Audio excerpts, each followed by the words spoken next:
Bismillahirrahmanirrahim. Assalamualaikum warahmatullahi wabarakatuh. Alhamdulillahilladzi anzala as-sakinata fi qulubil mu'minin liyazdadu imanan ma'a imanihim. Walillahi junudus samawati wal ardh wa kana Allahu aliman hakima. Liyudkhilal mu'minina wal mu'minat jannatin tajri min tahtihal anharu khalidina fiha wa yukaffiru anhum sayyi'atihim wa kana 'inda dzalik fawzul 'adzim. Asyhadu an la ilaha illallah wahdahu la syarika lah wa asyhadu anna Muhammadan 'abduhu wa rasuluh la nabiyya ba'da. Amma ba'du. Ma'asyiral muslimin rahimakumullah, jamaah salat subuh Masjid Jar yang berbahagia. Pagi ini saya mendapat kehormatan untuk bisa berdiskusi dengan Bapak dan Ibu semuanya di bulan suci ini, di Syahrul Ramadan yang juga kita kenal dengan Syahrul Quran, dan hari ini bertepatan dengan 17 Ramadan. Maka kemudian saya akan mencoba berdiskusi dengan Bapak dan Ibu sekalian, para ahli ilmu, yaitu tentang surat Tadabbur, surat Al-Asr. Ma'asyiral muslimin, soimin, soimat, rahimakumullah. Ya, sudah nampak ya. Jadi ini adalah surat Al-Asr yang akan kita bahas. Ya. Jadi di dalam judul itu saya menuliskan ada bahasa Arabnya. Hal ana huwal khosir. Apakah saya dia yang merugi?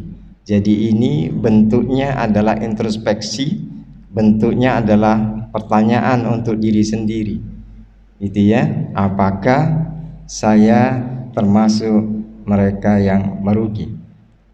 Nah, ini karena saya dosen, jadi sudah terbiasa seperti ini ya. Jadi ini yang akan kita coba diskusikan ya pagi ini. Yang pertama tentu seperti biasa ya, ada pendahuluan ya. Kemudian nanti kita lihat ya. Jadi kita hidup di dunia pasti punya visi dan misi. Ya, beberapa hari yang lalu ada seorang penceramah di sini juga sudah menjelaskan nih tentang visi dan misi. Nanti kita lihat sama enggak gitu ya. Nah, kalau enggak sama nanti letaknya di mana kita diskusikan lagi. Jadi ini sifat ilmu ini kan berkembang. Ya, kemudian yang ketiga adalah pengertian khosaro, apa yang disebut dengan khosaro atau rugi itu. Kemudian yang empat kita akan tadaburin surat Al-Asr, dan yang kelima adalah apa yang bisa kita petik manfaatnya di akhir bagian ini. Jadi ini mudah-mudahan kita cukup. Saya sudah siapkan kira-kira ada 37 slide ya. Nah, makalahnya sudah saya bagi, Bapak Ibu kalau mau sambil baca-baca di grup itu ya. Makalahnya sudah saya bagi, saya sudah buatkan makalah khusus untuk itu ya. Nah, ini. Jadi ini adalah pertanyaan di dalam surat Al-Kahfi yang ditujukan kepada Rasulullah SAW oleh Allah Subhanahu wa taala. Kul hal nunabbi'ukum bil akhsarina a'mala. Artinya, apakah akan kami beritahukan kepadamu tentang orang-orang yang paling merugi perbuatannya? Kul hal nunabbi'ukum bil akhsarina a'mala. Nah, di hadapan saya, Bapak Ibu, seperti biasa saya punya ya 5 buah buku yang bisa saya bagi-bagi gitu ya. Nah, nanti ada beberapa pertanyaan yang mudah-mudah nanti akan saya bagikan. Saya lihat di sini itu nggak ada anak mudanya nih, ya, bapak-bapak dan ibu-ibu. Iya. Oh ya Pak, Pak Urip mudah sekali ya. Jadi nanti kita coba bagi. Nah, pertanyaan pertama, ya, sebelum kita menginjak itu, ini pertanyaan pertama. Kul hal nunabbiukum bil akhsarina a'mala. Saya lemparkan ke ibu-ibu. Ibu-ibu, ada buku yang menarik. Judulnya adalah Rahasia Para Suami. Tuh, ya kan? Ini untuk ibu-ibu nih. Coba ibu-ibu teruskan ayat ini. Ayat ini ayat 103 dan kemudian ada 134-nya di dalam surat Al-Kahfi. Silakan Ibu. Ini bukunya bagus ini. Rahasia Para Suami. Sambil ngintip-ngintip Al-Qur'annya ya nggak apa-apa lah ya gitu ya. Qul hal nunabbiukum bil akhsarina amala. Klunya alladzina, itu klunya ya. Oke. Sambil lihat nggak apa-apa ibu-ibu, ini bagus bukunya. Nanti biar tahu rahasia suaminya masing-masing di rumah apa ini ya. Nah, ini menarik. Menarik ini. Ya, hati-hati bapak-bapak. Nanti ibu-ibu bisa tahu rahasianya. Ya, ayo. Klunya alladzina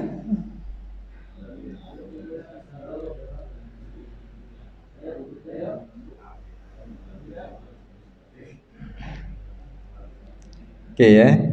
Jadi kalau nggak ada yang menjawab, bapak-bapak lah, bapak-bapak. Bapak untuk bapak-bapak ada lagi saya kasih Pak, bukan itu Pak. Untuk bapak-bapak. Untuk bapak-bapak, rahasia cantik istri soleha. Tuh, saya kasih untuk bapak-bapak.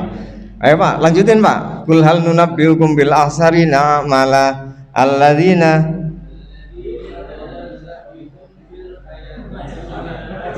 wahum yang sabun. Ini Pak Joko. Silakan Pak. Walaupun doanya ke Pak. Oke, sudah kita kasih clue-nya. Oke Pak. Oke, jadi qul hal nunabbiukum bil akhsarina a'mala alladzina dhalla sa'yukum fil hayati dunya wa hum yahsabuna yuhsinuna sun'a. Oke, jadi ini yang menggelitik sebenarnya. Jadi Allah sudah mengatakan bahwa akan kami beritahukan siapa-siapa orang yang merugi perbuatannya. Kita lanjut Pak ya. Jadi di dalam kitab suci Al-Quran itu terdapat banyak. Nanti kita akan bahas berikutnya yang membahas tentang rugi atau kerugian dan orang-orang siapa saja yang nanti mengalami kerugian. Di dalam Al-Quran yang merugi itu ya bukan hanya sekedar kehilangan harta benda, itu tidak seberapa, tetapi kehilangan nilai-nilai spiritual, kehilangan keberkahan dalam kehidupan itu yang sangat menyakitkan. Apalagi kehilangan kesempatan kita hidup nyaman nanti di akhirat, itu ya.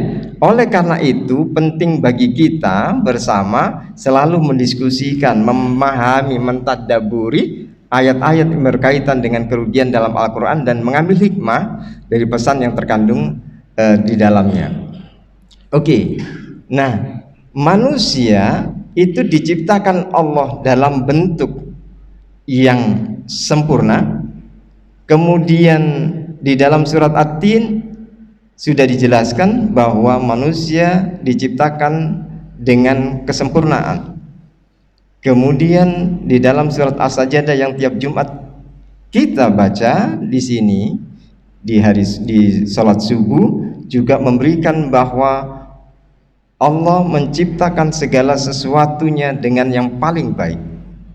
Kemudian di dalam surat At-Taghabun juga dikatakan suwarakum wa ahsana suwarakum, maka Allah membaguskan rupa dan bentuk kalian sebagus-bagusnya.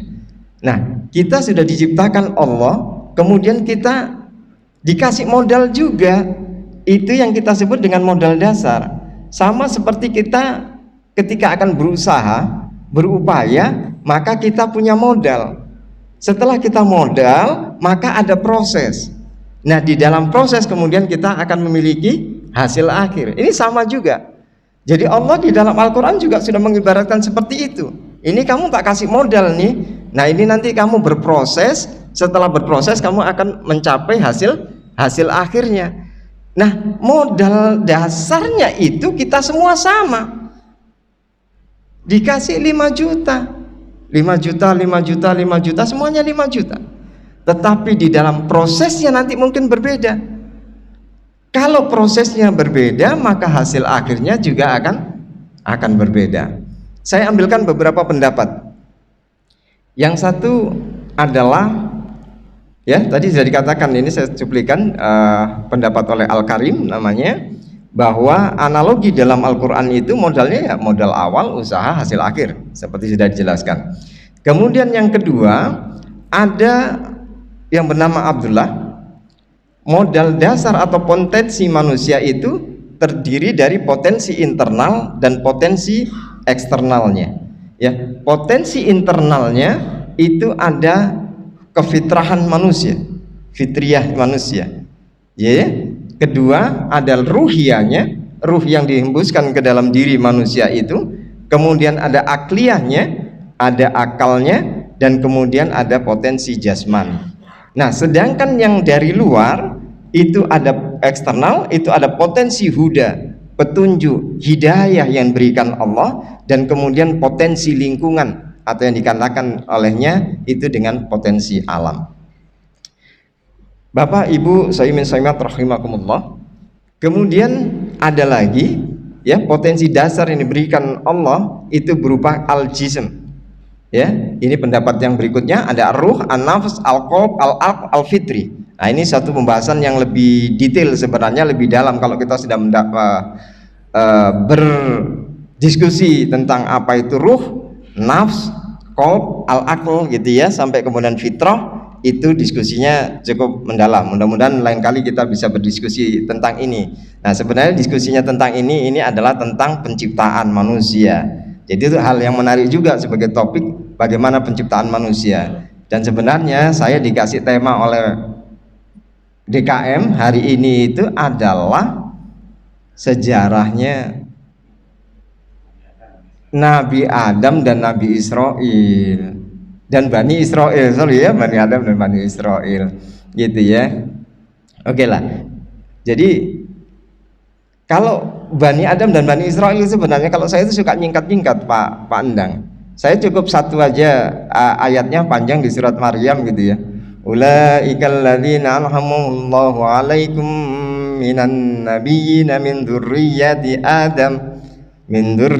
Adam wa mimman hamalna ma'a Nuh wa min dzurriyyati Ibrahim wa Israil wa mimman hadaina wa jatabaina. Gitu ya, itu konsep penciptaan nanti bisa menjadi. Jadi di dalamnya dikatakan bahwa mereka itu adalah orang-orang yang kami berikan nikmat kepada mereka.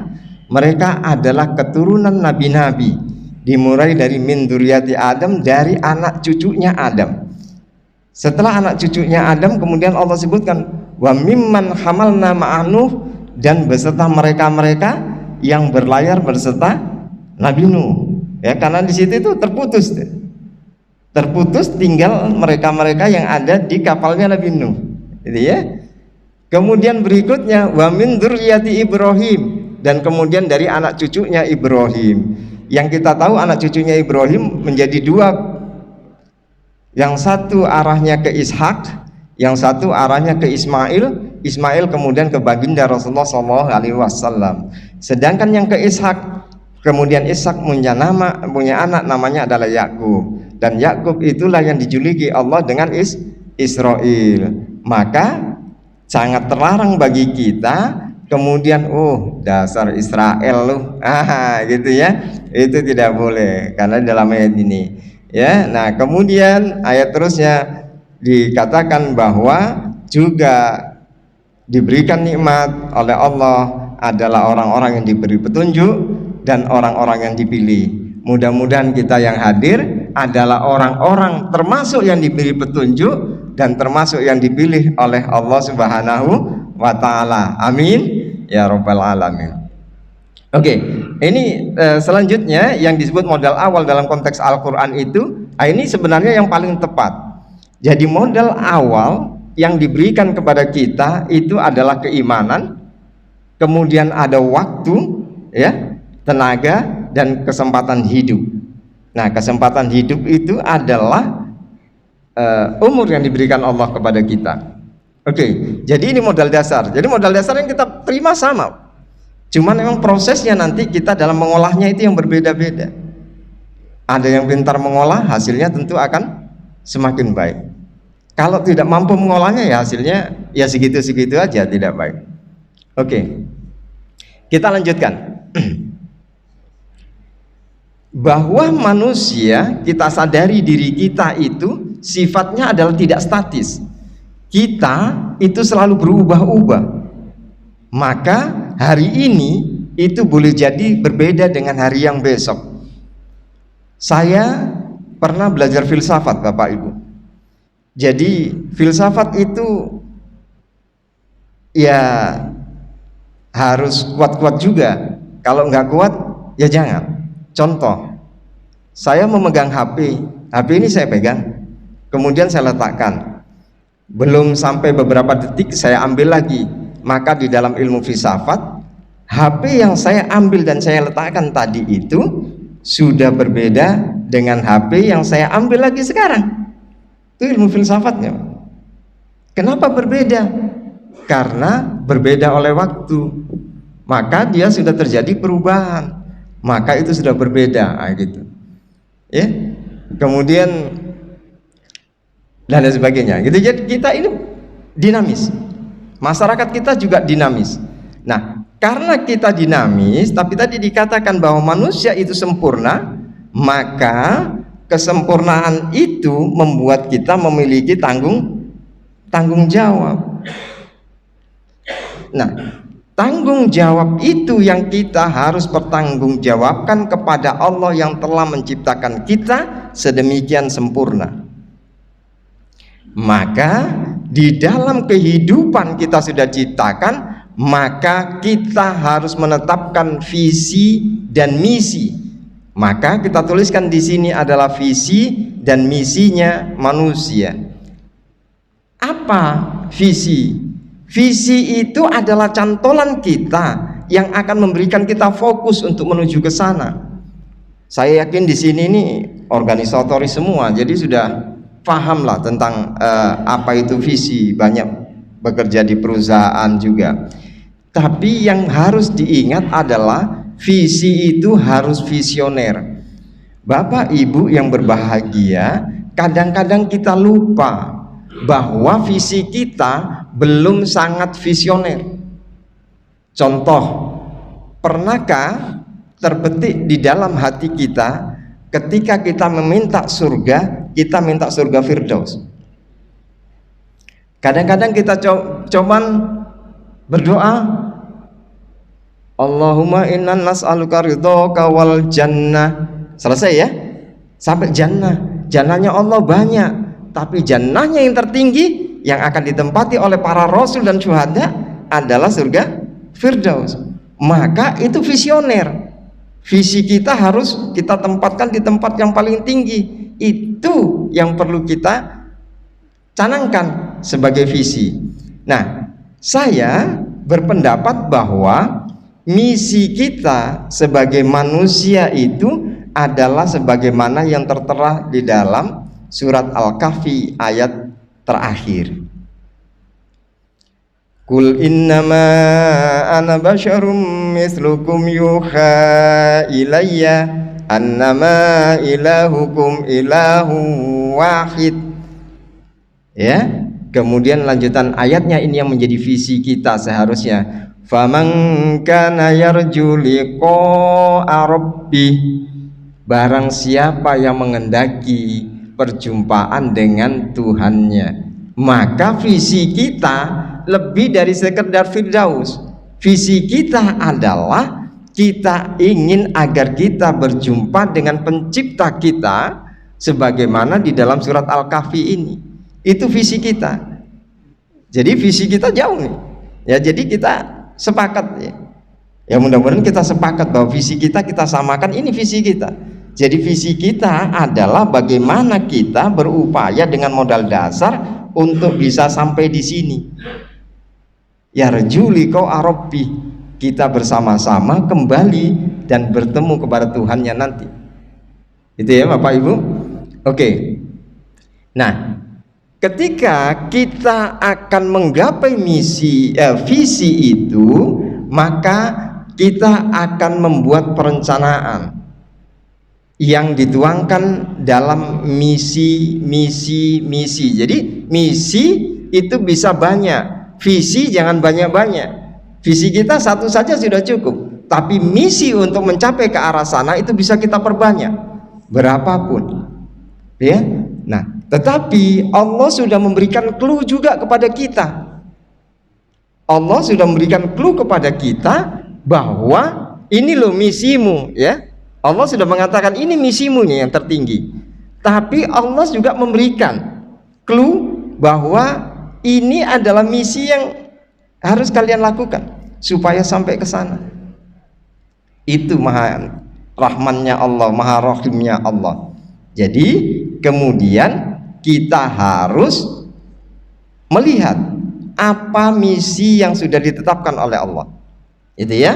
Nah, saya lihat di sini misi itu adalah ya gambaran tugas utama yang harus kita lakukan untuk mencapai misi. Itu yang pertama. Ya. Atau menggambarkan kegiatan-kegiatan yang harus kita lakukan untuk mencapai misi. Mengidentifikasi arah untuk kita sampai ke arah visi itu, ya, dan lain sebagainya. Maka kemudian Allah sudah menetapkan misi untuk manusia, ya. Jadi ini semuanya kita ambilkan dari Al-Quran Bapak Ibu, ya. Ini misi. Jadi di dalam konteks Islam, misi manusia dapat dilihat sebagai sebuah keseluruhan yang meliputi 3 aspek utama, ya. Yang pertama adalah takwa, yang kedua kesadaran akan Allah, takwa atau kesadaran akan Allah, kemudian yang kedua adalah ibadah atau peribadatan atau nusuk, dan yang ketiga adalah amal soleh. Jadi misi manusia di muka bumi ini merupakan panggilan Allah yang harus dijalankan dengan penuh kesadaran, tanggung jawab, dan cinta kasih terhadap sesama makhluknya.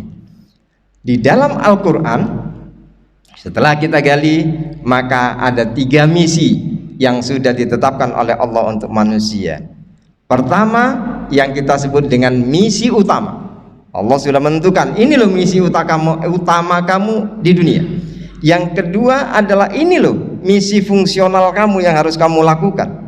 Dan yang ketiga, ini adalah misi operasional yang harus juga dijalankan. Ma'asyiral muslimin rahimakumullah, kita lihat misi kita yang pertama. Misi kita yang pertama di dunia ini kita diciptakan adalah hanya untuk beribadah. Wa ma khalaqtul jinna wal insa illa liya'budun. Ya, surat Ad-Dzariyat ayat 56. Ini misi utama manusia diciptakan. Jadi untuk beribadah kepada Allah.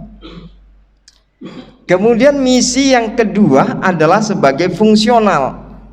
Sebagai fungsional kita misinya adalah seperti apa yang tertera di dalam surat Al-Baqarah ayat 30.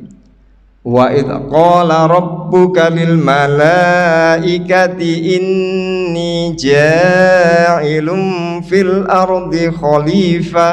Maka misi fungsional kita di dunia itu adalah sebagai khalifah.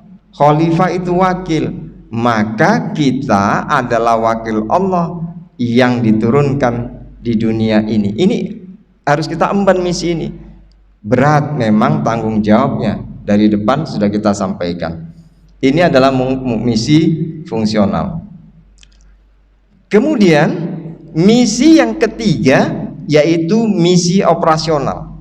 Misi operasional kita yang ketiga yaitu untuk memakmurkan bumi sebagaimana difirmankan oleh Allah dalam surat Hud ayat 61. Ya.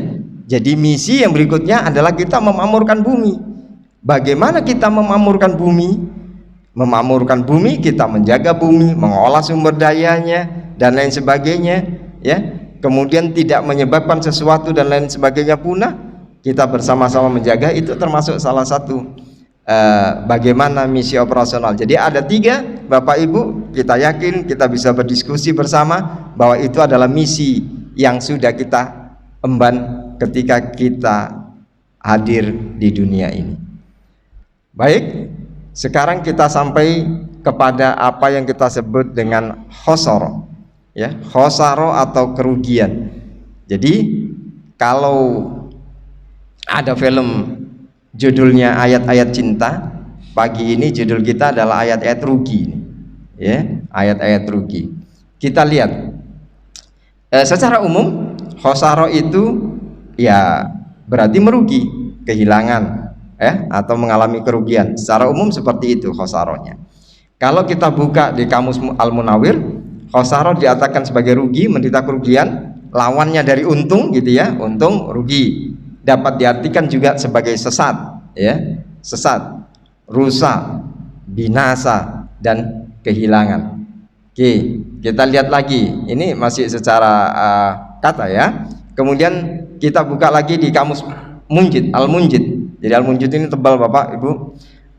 Khosaro diartikan juga sebagai rugi, lawan untung, hilang, binasa, dan sebagainya. Yang terakhir ini adalah pendapat dari Izzuddin Abdul Aziz, itu khusran adalah juga sesat, binasa, penuh kurangan atau disiksa. Jadi sebenarnya tidak berkembang arti-arti dari khosaro itu. Ya, khosaro itu ya rugi. Seperti yang kita tahu ketika kita berdagang lain sebagainya, kalau modal kita tidak kembali maka kita rugi. Kita sudah diberi modal dasar, kita sudah berproses, kalau kita tidak menghasilkan ya kita akan rugi nantinya.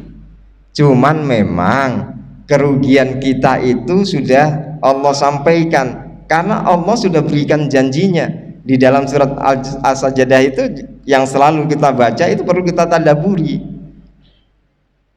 ya. Jadi la ukhfiya, ya, di sana dikatakan. Oke. Nah, kita sampai di sini. Bapak Ibu yang berbahagia rahimakumullah. Nah, kata-kata khosaro, kerugian, di dalam Al-Quran ini kita temukan cukup banyak. Kalau kata-kata dasarnya saja itu kita temukan kira-kira ada 23.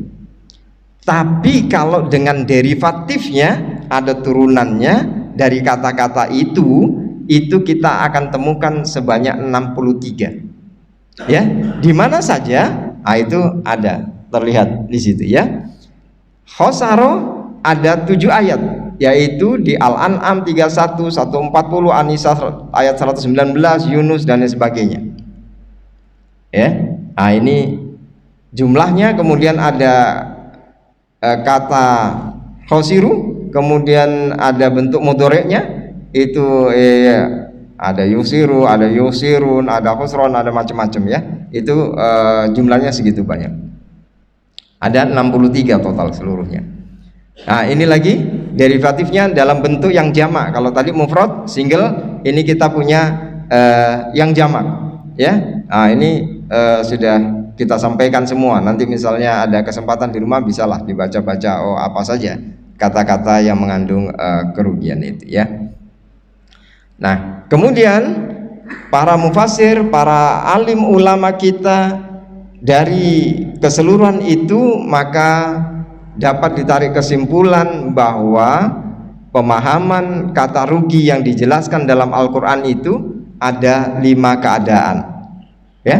Yang pertama itu adalah tidak mengikuti aturan, melakukan hal-hal yang dapat merusak tatanan dan cenderung seenaknya. Kemudian yang kedua, mengikuti hal-hal yang secara umum tidak sesuai atau tidak seharusnya tidak diikuti. Ketiga, orang yang berkhianat atau menyalahi kesepakatan.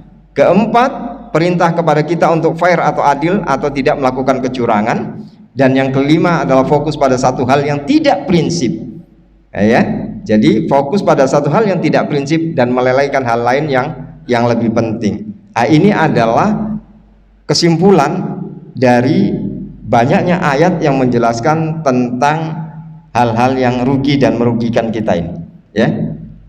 Baik, sekarang kita sampai kepada apa yang menjadi tadabbur kita pada hari ini. Saya kutipkan perkataan dari Imam Syafi'i di dalam tafsir Al-Qur'anul Azim. Imam Syafi'i mengatakan, "Lau tadabbarun nas hadhihi surah lawasi'athum." Yang artinya, andai manusia mau merenungkan surat Al-Asr ini, maka itu sudah mencukupi bagi mereka. Ya, subhanallah ya. Baik, selanjutnya Allah banyak melakukan sumpah di dalam Al-Quran. Ustadz Halim, guru kita, itu sering ketika subuh membaca surat Al-Fajr. Itu ya, itu juga sumpah demi waktu fajar, demi waktu subuh. Nah, yang ini Allah bersumpah dengan waktu asar, Al-Asr. Para mufassir alim ulama berbeda pendapat, tetapi intinya sama, satu ya. Jadi ada 9 pendapat. Satu, Al-Asr itu adalah istilah untuk waktu seluruhnya, seluruh waktu itu adalah Al-Asr. Yang kedua, Al-Asr itu adalah malam dan siang. Yang ketiga, Al-Asr itu adalah umur manusia. Ada juga yang mengatakan bahwa Al-Asr itu adalah waktu pagi dan petang. Ada lagi yang mengatakan bahwa Al-Asr itu adalah khusus waktu setelah sholat asar yang kita sebut dengan ghurub, ya, setelah asar sebelum sholat maghrib, itu adalah Al-Asr, ya. Nah, ini yang menjadi jumhur, kebanyakan ulama itu yang mengatakan bahwa waktu asar itu adalah waktu setelah sholat asar sampai sebelumnya maghrib. Itu yang disebut dengan Al-Asr, atau disebut dengan waktu wusta, pertengahan dari hari, ya, dikatakannya demikian. Ada juga yang berpendapat bahwa Al-Asr itu adalah usianya Nabi Muhammad, ya. Nah, dan lain sebagainya. Jadi ada 9 arti dari Al-Asr dari pendapat para ulama. Baik, kemudian Al-Asr ini kandungannya hanya 4 saja. 1, 2, 3, 4. Yang Allah mulai dengan innal insana lafi khusr. Setelah Allah bersumpah, sesungguhnya manusia berada dalam kerugian. Suatu saat saya punya teman tamatan pondok pesantren Paiton datang ke kantor saya, kemudian saya suruh kultum. Nah, ketika kultum dia mengambil tema yang ini, wal asri. Dia mengatakan, Pak Bagus, tahu nggak apa itu al-khusr? Saya bilang, ya kita rugi. Dia bilang, betul Pak, kita ini sedang berada dalam kerugian. Cuman memang kita berbeda pendapat dengan beliau itu. Beliau mengatakan bahwa kita rugi itu karena kita dikeluarkan dari surga. Jadi sebenarnya kita ini sedang dalam masa-masa kerugian karena kita sudah terkeluarkan dari surga. Cuman saya bilang, oh ya enggak gitu, bahwa skenario yang sudah diatur oleh Allah itu, kita itu memang ditempatkan di bumi. Karena ini ja'ilun fil ardi khalifah. Ketika Allah berkata kepada malaikat, aku akan menciptakan khalifah di bumi, berarti kita memang ditempatkan di surga. Jadi kita tidak ketemu. Jadi beliau mengatakan bahwa kerugian itu karena kita sudah ditendang dari surga, kemudian kita ada di bumi sekarang. Tapi saya mengatakan enggak, berdasarkan surat Al-Baqarah 30 bahwa kita itu memang posisinya di bumi. Itu skenario yang Allah sudah buat. Itu yang harus kita pahami. Kemudian ketika Adam tidak patuh, kemudian ada setan, ada iblis dan sebagainya, itu sudah skenario yang sudah diatur sedemikian rupa sehingga kemudian ya tetap kita ini khalifatul fil ard, bagaimanapun caranya. Ya, wallahu a'lam bishawab. Allah yang Maha mengetahui. Jadi inti kandungan surat itu setelah mengatakan bahwa sungguh manusia itu berada dalam kerugian, satu adalah iman. Tadi sudah kita katakan adalah modal dasar utama adalah iman. Saya punya satu buku beberapa minggu yang lalu sebelum sholat saya berdiskusi ketika Ustadz Azmi di sini mengatakan tentang basiroh. Ya, ketika Ustadz Azmi mengatakan basiroh, saya membawa buku. Buku itu judulnya adalah Gen Tuhan. Ada Ustadz Zulkifli, Ustadz Zulkifli nggak ada. Itu Gen Tuhan. Jadi dari penelitian itu dikatakan bahwa Bapak, di dalam tubuh kita itu ada bagian partikel terkecil dari tubuh kita itu yang kemudian disebut dengan gen. Gen itu bentuknya helix, ya. Ini yang kuliah kimia, kuliah itu bentuknya helix. Itu ada alamat-alamat. Alamat-alamat itu ada kesesuaian. Maka kalau di zaman sekarang ada seorang berseteru karena tidak tahu siapa bapaknya, itu bisa dites, namanya tes DNA, deoksiribonukleik asid. Itu yang diambil itu, tes DNA-nya. Dari hasil penelitian itu bisa tidak sama DNA satu orang dengan orang yang lainnya. Ada DNA yang menyebabkan kita pesek, ya. Kemudian seseorang pria pesek menikah dengan wanita yang pesek juga, maka DNA-nya dia akan pesek-pesek itu di dalamnya, ada tertulis. Nggak bisa tuh ujuk-ujuk mancung hidungnya gitu, ya itu menyalahi itu DNA-nya. Ya walaupun Allah Maha berkehendak. Di DNA itu juga tertulis ini alamatnya. Oh ini kulitnya hitam, ini kulitnya hitam. Kalau tiba-tiba ada ibunya hitam, bapaknya hitam, anaknya kok tidak hitam, itu perlu dilihat di DNA-nya. Bukan salah ambil di rumah sakit, DNA-nya dulu dilihat. Jangan-jangan memang ada keturunan dari kakeknya yang kulitnya putih, ya. Nah, itu di DNA-nya jelas. Nah, salah satu penemuan terbesar di DNA itu adalah yang disebut dengan gen Tuhan. Bahwa di dalam DNA itu ada sudut yang paling kecil. Allah ketika tiupkan ruh kita, dia masukkan gen Tuhan. Sehingga dengan gen Tuhan itu kita pasti mengenal Tuhan. Jadi kalau ada liberalis yang tidak mengenal Tuhan, lihat saja di dalam kehidupan sehari-harinya, pada suatu saat pasti dia menyebut nama Tuhan. Suatu saat dia kepentok oleh sesuatu, maka dia oh God, oh my God. Loh, liberalis kok nyebut Tuhan? Sebut ya. Karena itu sudah ada. Maka itu tadi kita sebutkan adalah sebagai modal dasar iman, modal dasar yang paling utama. Kemudian yang kedua adalah amal soleh, kecuali orang-orang yang beramal soleh. Dan yang ketiga orang-orang yang berwasiat tentang kebenaran. Dan yang keempat adalah yang berwasiat tentang kesabaran. 4 hal ini, yang 2 lebih cenderung kepada pribadi masing-masing kita, yang 2 lebih cenderung ke arah keluar. Jadi kita perdalam iman, amal soleh, kesolehan pribadi, ya. Di dalam ceramah Ramadan beberapa hari yang lalu itu ada 3 kesolehan yang kita bangun di dalam bulan Ramadan. 1, kesolehan pribadi, kita pribadi lebih mendekatkan diri kepada Allah. Yang kedua adalah kesolehan sosial. Kesolehan sosial ini kita berbagi buka puasa ke panti-panti yatim, panti asuhan dan lain sebagainya. Dan yang ketiga diupayakan adalah kita juga terhadap lingkungan.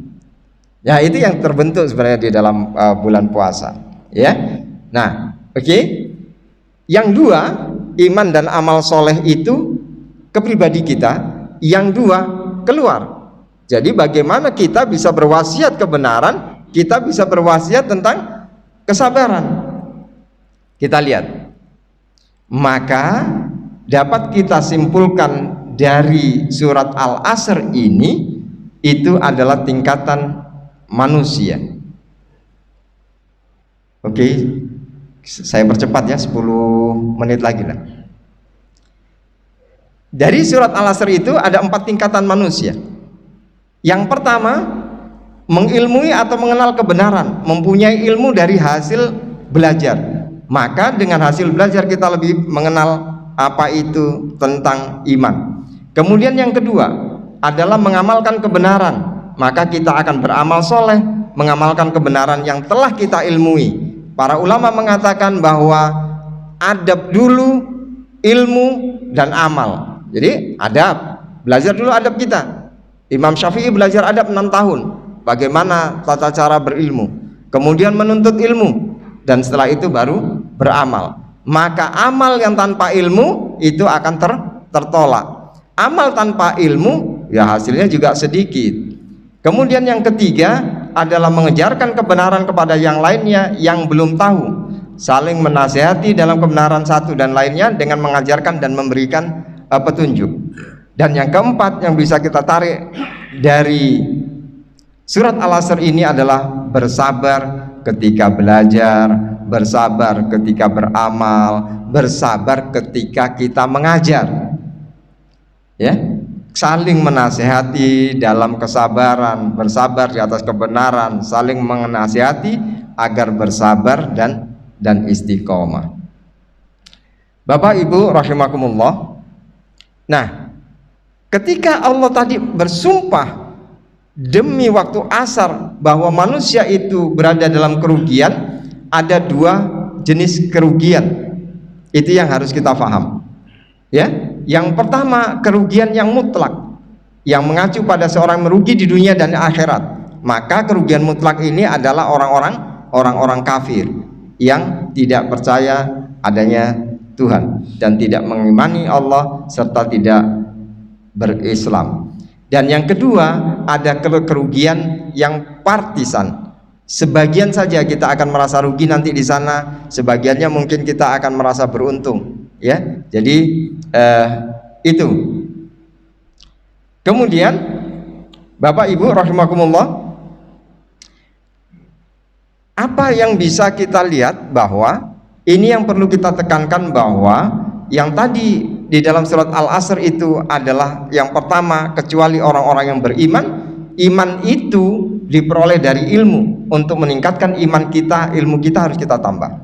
Ya, iman di dalamnya harus terdapat perkataan, amalan dan keyakinan. Nah, keyakinan itu harus dengan ilmu. Ustadz Halim beberapa hari yang lalu juga mengatakan itu ya, dan lain sebagainya. Oke? Nah, kalau kita sudah dapat, maka puncak dari keimanan kita itu diwujudkan dalam 3 hal. Setiap gerak-gerik kita itu akan muncul dalam 3 hal. Ya, yang pertama adalah tulus atau yang kita biasa sebut dengan ikhlas. Ikhlas ada tulus adalah rasa yang muncul ketika melakukan sesuatu hanya demi Allah dan tidak riya. Paling gampangnya, ikhlas itu adalah ketika kita melakukan atau ketika kita memberi. Itu ikhlas. Yang kedua adalah kita menjadi ridho. Ridho itu adalah kondisi rela atas suatu keadaan atau kejadian karena Allah. Paling gampangnya itu ridho itu adalah ketika kita menerima. Jadi kalau ikhlas itu adalah ketika kita memberi, maka ridho itu adalah kita menerima. Baik, buruk, sedikit, banyak, gitu ya. Seperti apa? Itu ridho. Dan yang ketiga, ini adalah manifestasi dari iman, mahabbatillah ini adalah tawakal. Sikap berserah diri kepada Allah setelah melakukan sebuah usaha. Jadi ini wujud dari manifestasi iman yang kita yakini tadi. Bapak Ibu rahimakumullah, masih tentang kerugian itu Allah mengatakan selain kecuali orang yang beriman dan kemudian orang yang beramal soleh. Di dalam agama kita, amal soleh itu ada 2. Tadi dikatakan ada amal soleh yang sifatnya pribadi, kemudian ada amal soleh yang sifatnya sosial. Ya, Amalannya disebut dengan mutaaddi dan satunya adalah amalan qasir. Kalau amalan untuk diri sendiri sederhana, Bapak tadarus, Bapak berzikir, Bapak sholat, amalan untuk diri sendiri. Tetapi para ulama kita mengatakan bahwa amalan yang lebih bernilai besar itu amalan yang bersifat mutaaddi, amalan yang lebih bersifat sosial. Kenapa dikatakan begitu? Kita mesti ingat hadis Rasulullah SAW, idza mata ibnu Adam, apabila mati seorang anak Adam, in qata'a amaluhu illa salasin, maka akan terputus seluruh amalnya kemudian 3 hal. Yang satu, sodakotun jariyah. Sodako jariyah itu untuk sosial, Bapak Ibu. Untuk sosial, berarti sifatnya amalan yang sosial lebih besar karena ganjarannya sampai nanti. Yang kedua, ilmu yang bermanfaat.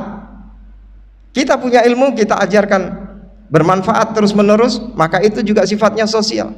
Dan yang ketiga, al-waladun sholih yad'u nabi, anak soleh yang selalu mendoakan. Ini juga sosial.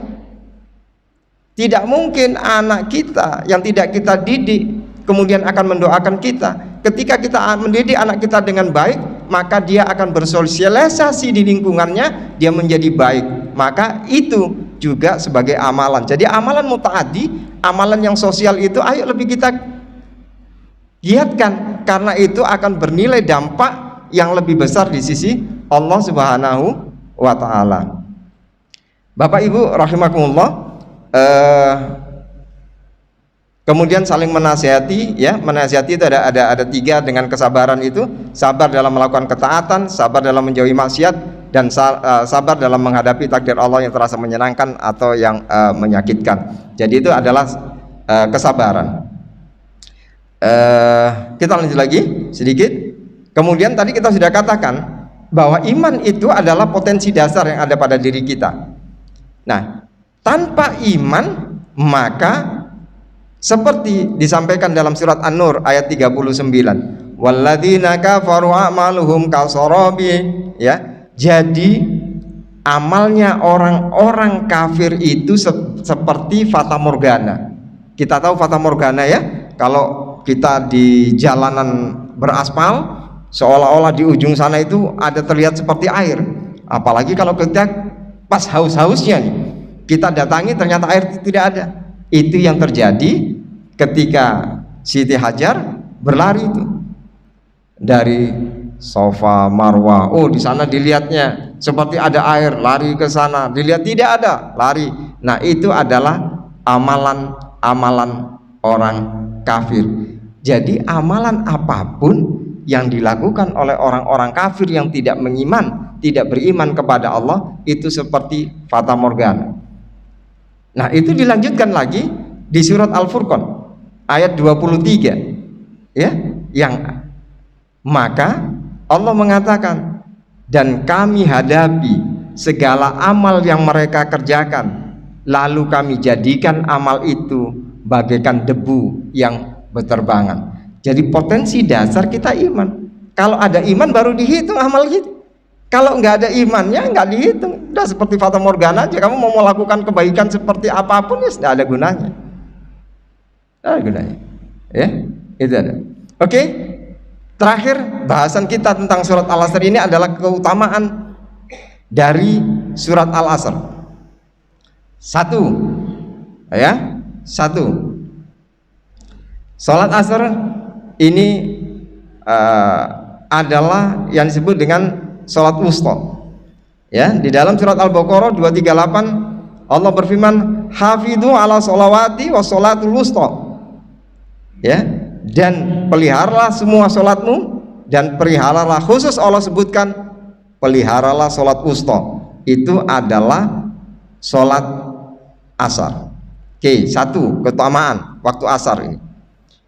Kedua,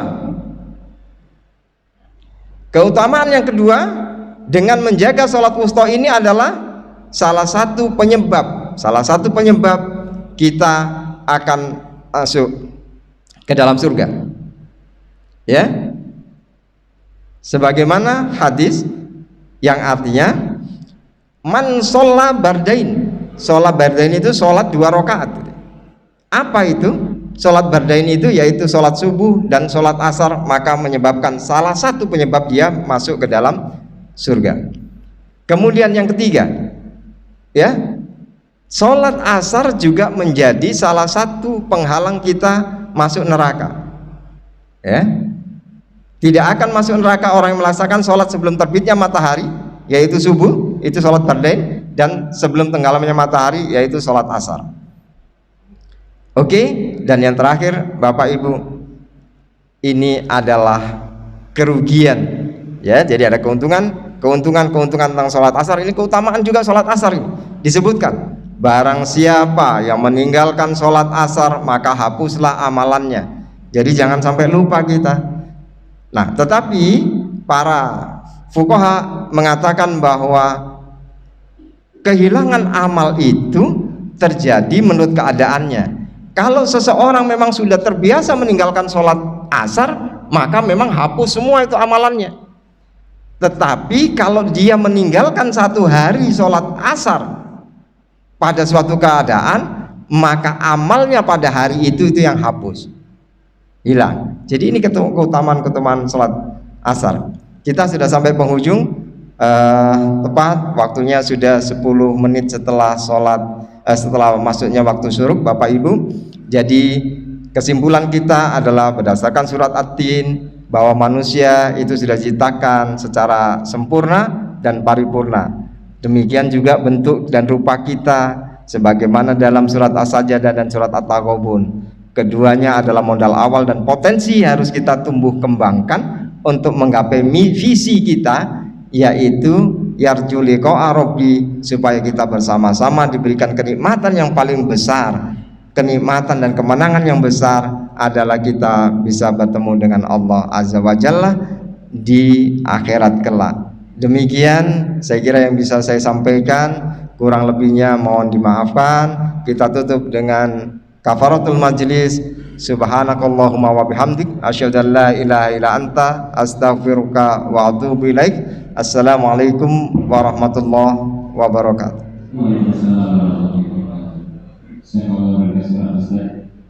Terima kasih atas paparan keilmuan ini.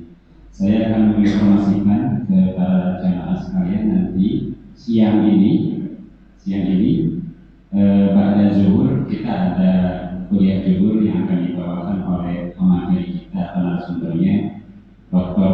Mardhani Alisera, Master Engineering, yang kalau dia akan hadir mungkin bisa sholat juga bersama kita. Jadi bapak-bapak, di undangan memang di jam 1, tapi sebetulnya pada zuhur kita sudah mulai. Mohon kehadirannya, mari kita ambil manfaat dari Ramadan ini dengan banyak kita mengkaji ilmu seperti ini, juga dari para narasumber lain. Demikian. Lalu malamnya nanti ada nuzul Quran yang akan dibawakan oleh Ustaz Tari Hasim LCMSI, juga seperti itu. Besoknya hari Minggu ini juga ada kuliah zuhur dari Ustaz Ihsan Tanjung dengan judul Munculnya Dajjal di Akhir Zaman. Mudah-mudahan kita bisa sama-sama menghadiri. Demikian, assalamualaikum warahmatullahi wabarakatuh.